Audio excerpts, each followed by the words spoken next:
सूरजकुंड महाधिवेशन में बीजेपी के वरिष्ठ नेता अरुण जेटली ने एफडीआई को भारत में अनुमति देने के सरकार के फैसले की आलोचना की। उन्होंने कहा कि पूरे दुनिया के कई देशों का अनुभव रहा है कि एफडीआई से रिटेलर को फायदा और किसानों को नुकसान हुआ है। उन्होंने सरकार के इस तर्क की भी आलोचना की जिसमें कहा गया एफडीआई से बिचौलियाबाजी खत्म, रिटेलर नहीं किसानों को फायदा होगा। अरुण जेटली ने उदाहरण देकर बताया कि यूरोप और अमेरिका जैसी विश्व शक्तियां $400 बिलियन सालाना सब्सिडी देती हैं कि देश का किसान जीवित रहे।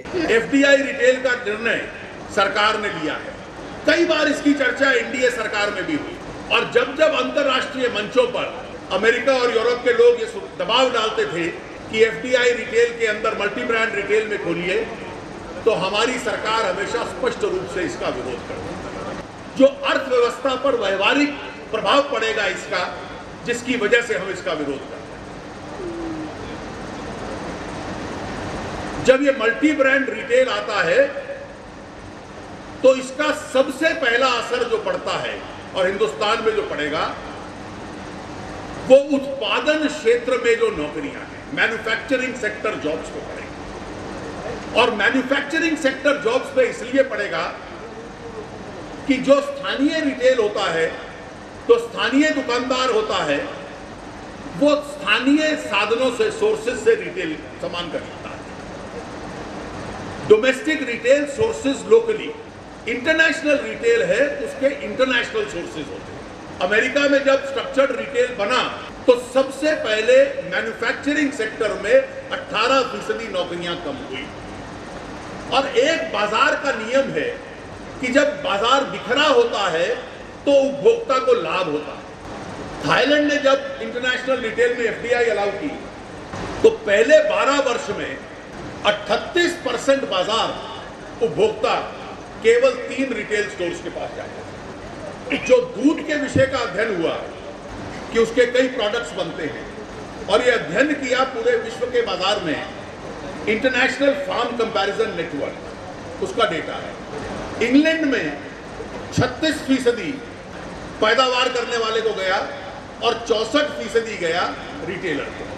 भारत में दूध एक ऐसी व्यवस्था कमोडिटी है जिसका एक स्ट्रक्चर्ड रिटेल है, जिसका अमूल के साथ गुजरात में आरंभ हुआ था और हर राज्य के अंदर कोऑपरेटिव्स ने उस व्यवसाय को बढ़ाया। ये आंकड़ा भारत में क्या है? 70% goes to the producer and 30% spent in the retail. 70% milk पैदा करने वाले को जाता है और उसके अतिरिक्त 30% जाता है जो लोग इसके रिटेल में और प्रोसेसिंग में लगते हैं।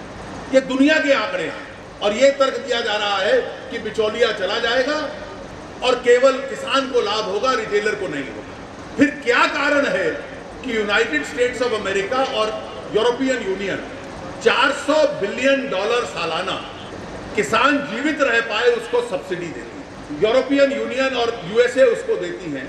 तो ये तो स्पष्ट इसका उत्तर है कि केवल रिटेल चेन आने से आपके किसान का बहुत लाभ हो गया, ऐसा नहीं हुआ।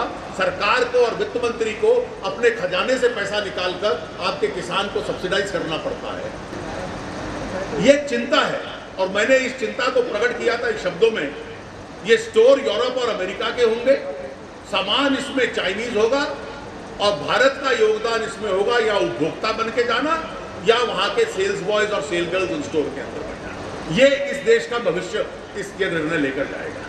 जाते जाते अरुण जेटली ने यह भी कहा कि टेलीकॉम घोटाले में सुप्रीम कोर्ट ने सरकार के मुंह पे तमाचा मारा है। सरकार से आवंटित किए जाएंगे, ये सरकार का काम होता है, न्यायपालिका का काम नहीं होता। और इसलिए 2G के संबंध में सुप्रीम कोर्ट ने पहले ही कह दिया है कि इसका नीलामी होनी चाहिए और बाकी जितने विषय हैं वो सरकार के ऊपर निर्भर करता है कि कौन सा नीलामी करती है कि कौन सा नहीं करती। हवा या पानी की नीलामी नहीं हो सकती, लेकिन मिनरल है, टेंजिबल रिसोर्सेज हैं, उनकी तो नीलामी निश्चित रूप से होनी चाहिए। क्योंकि आज जो राजनीति का स्तर है, अगर आप नीलामी नहीं करोगे और नेताओं को अधिकार दे दोगे कि मनमानी से बांटें, तो हमने बीसियों उदाहरण इस देश के अंदर देखे हैं जहां मनमानी से बांटे हुए में भ्रष्टाचार होता है, भेदभाव होता है, जिसकी अनुमति इस देश का कानून नहीं देता।